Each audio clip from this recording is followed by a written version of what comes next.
Blackbird fans, and welcome back to another edition of the LIU Brooklyn Coaches Show presented by Applebee's. We're on the corner of Flatbush Extension and DeKalb, right across the street from LIU Brooklyn's campus at Applebee's, where we're here joined by head women's basketball coach Gail Striegler. Coach, thanks for joining us. Glad to be back again. One game last week against St. Francis Brooklyn, 70-62 loss. And last week we spoke a little bit about consistency with your team. You guys were consistent against St. Francis University, not so much against St. Francis Brooklyn. First half was a little bit of a struggle. Second half kind of got things going.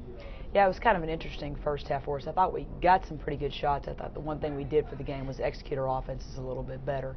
We got some good shots the first half, didn't hit them, so consistency in knocking those shots down. And our defense was pretty good consistently the first half, but in the second half we didn't guard anybody. So, we put a lot of points on the board the second half, enough to win the game, but did not guard them and let it get away from us. And they're a good basketball team. They're solid from top to bottom. And, again, I thought we had some bright spots, but, you're not going to win unless you play 40 minutes of offense and defense for every single game.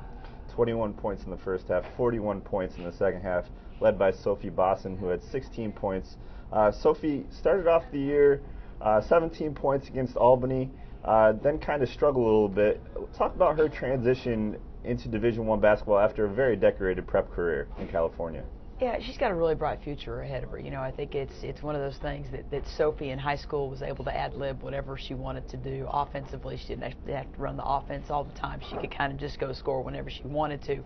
And, it's just a different level. And I think that some of the stuff that she was doing in high school to go score, they weren't contesting the layups. They weren't putting a hand in her face. And, she's adjusting to that, actually having to have somebody on top of her all the time and trying to get by them. And, she's got to stick within the offense, and she's finally, I think, learning the offenses from top to bottom and knowing where her shots are coming from and doing a better job of that. One game last week due to the storm, the Nemo storm that postponed the Central Connecticut State game. No rescheduled date on that just yet. But talk a little bit about just playing one game, having a week break before the next game. Does that help or hurt your team going into this next week at this stage of the game? Well, we'll definitely be more rested, I think. We gave them off Sunday and gave them off yesterday, so they've had 2 days off, which is the first time they've had that in a long time. So they should be pretty well rested going into that. It gives a little more time to prepare for this game. I think later on, after we have to make it back up and have 3 games in 1 week, we'll get paid back for it. But this week we should be ready to go and be well prepared for FDU. Now that FDU game coming up on Saturday at the Wellness Recreation and Athletic Center. Busy day on the court with a doubleheader with the men's team. Also a busy day off the court with a number of very good causes going on, starting with the WBCA Play for K game. Talk a little bit about your team's role in that Play for K game. Well, it's kind of a combination of Play for K and Hoops for Cancer, which is we've been doing for a long time now and raising a lot of money for both venues, basically. And Kay Yao was a great basketball coach on the women's side for many, many years at North Carolina State and really had a great hand in how women's basketball has developed over the last 20 years. And she passed away, I think it's been 2 years ago. And so there's been a big push towards helping with cancer, particularly breast cancer, but cancer.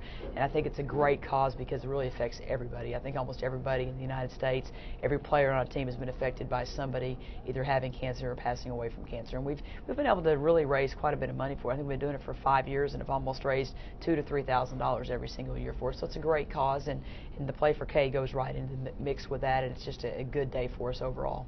Another thing going on at the RAC on Saturday is a bone marrow drive. There will be cheek swab stations throughout the RAC. Everybody that participates in the cheek swab gets a free LIU Brooklyn basketball T-shirt, a pink one, to add to their collection.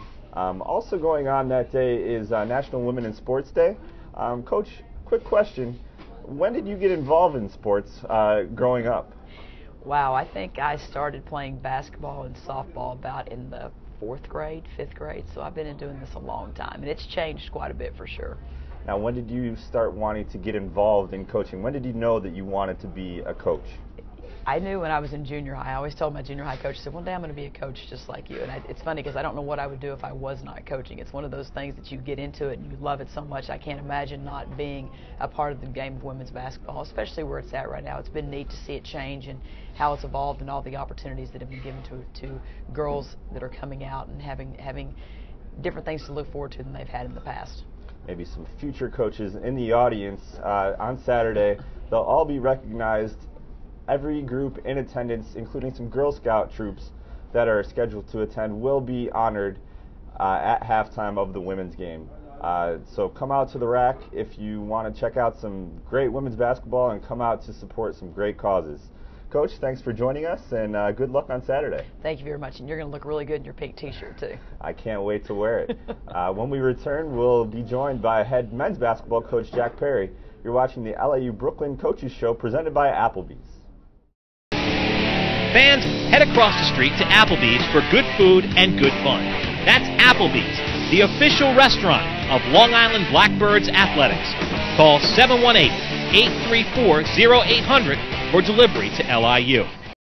Welcome back to the LIU Brooklyn Coaches Show presented by Applebee's. Now we're joined by head men's basketball coach Jack Perri. Jack, welcome. How you doing, Dan? Two tough games last week against two teams that were jockeying for position, as the Blackbirds are for the NEC playoffs. Two wins. First on the road against Central Connecticut, tough place to play. They're 22-5 at home over the last 2 years at the Dietrich Gym. Yeah. Talk about Jamal Lasware's performance. 12 for 13 from the field, 25 points and 14 rebounds. Yeah, no, he was tremendous, and that is, like you talked about, Central being a tough place to play. I've been here 8 years. We've won there once in my time being here, and it is a really tough place to play. They have a great environment, and our seniors really stepped up. Jamal was tremendous. He obviously the only shot that he missed was his three-pointer in the first half, but he really took it to him. He attacked the offensive glass and obviously made his layups. We talked about him being aggressive and going after the ball and going after the basket. Another senior, C.J. Garner, had 17 points, but defensively was where he really shone. Kyle Vanellis, the leading scorer in the Northeast Conference, limited to 5 for 18 from the field, only 13 points, 8 below his average. Talk about C.J.'s play in that game. You know, I talk about him being so underrated, and we've talked about that on shows past, but his ability to defend has been, you know, it's a big asset for us. We're not known for our defense a lot of times, but he brings it every night, and we make him go after the opponent's best scorer in the backcourt, and Vanellis is a tough cover. And he took the challenge, and he did a great job on both ends to be able to score 17 points and also defend their best player. It was quite an accomplishment for CJ. Jason Brickman also set the LIU Brooklyn career assist record with his first assist of the ball game in the first half against Central Connecticut. Finished the game with 13 assists. Sunday against St. Francis Brooklyn at Barclays Center. Got off to a really good start in the first half. 11-point lead at halftime. We're really given a spark off the bench by sophomore Troy Joseph. Yeah, you know, it's funny. Very different starts to the games. I know you say we had a good start. In my mind, I looked at the defensive end, and we really struggled. We were very sluggish. On the offensive end, things were going fine. But like you said, we bring in Troy Joseph, and he was the one guy that gave us some energy on both ends of the court. He did a good job, and we've been looking for Troy to do that, and he's starting to get a little bit more consistent, and I was excited for him because, yeah, he gets those offensive rebounds. He got to the foul line 6 times. He made a big three-pointer in the second half, so Troy played very well in that game. Tied his career high with 7 points, also had 5 rebounds, 4 on the offensive end. Down the stretch, St. Francis really caused a little bit of an issue with their defensive pressure, but you were able to respond, and Jamal Lasware again came up with some big plays down the stretch. He did, and we look for Jamal to do that. He's one of the premier players in this league, and he took that drive to his right and hit it off the glass, and again, he's just a tremendous player and made those big plays. He made some big free throws as well, and then we got some stops at the very end of the game, which obviously got us the victory. Jamal named NEC Player of the Week this week after averaging 22.5 points, 9 rebounds, and shot 71% from the field over those 2 games. Coming up this week, a couple of matchups against teams you've already faced, first with Monmouth and then Fairleigh Dickinson. Already beaten both of those teams, but talk a little bit about their motivation coming into the games and how you counter that. Yeah, well, both of those games were hard fought. Monmouth, we were down 6 at halftime, and the way they play, they are very aggressive on the defensive end. They trap a lot, and they try and feed off of their defense that way. And they did a really good job in the first half of our game at home. They're looking to try and make the playoffs, and they're always very, very difficult to play at their gym. Last year, they destroyed us. They beat us by 30 last game of the year. So our guys are, know that going in. We have, again, a senior-laden team. They have a lot of seniors as well, so again, they don't want to end their careers not being in the playoffs. So it's going to be a dogfight. It's going to be a battle, and our guys better be ready and better be prepared. One of those seniors, Jesse Steele, had 28 points in their last game, an 80-76 win over FDU. Talk about what makes him so difficult to guard. He is a tough kid, man. He plays almost the whole game for them, and he's very, very aggressive. They need him to be aggressive. He's great in transition, attacking the rim, and he's a tough guard because he can shoot threes from deep. He shoots them off the dribble. He gets to the rim. He uses ball screens well, and he can create his own shot as well. Yeah, he's under 6 feet, but he's really, really tough cover. And then on Saturday at the Rack against FDU, that last game in Teaneck was one of the most exciting games I've seen in my 5 years here. Yeah, it was, and obviously with us winning the game, that makes it all the better. But they are a very, very difficult team to prepare for because they're very talented. They've struggled as far as in the wins and losses since that game. But I know, again, I haven't watched them much since.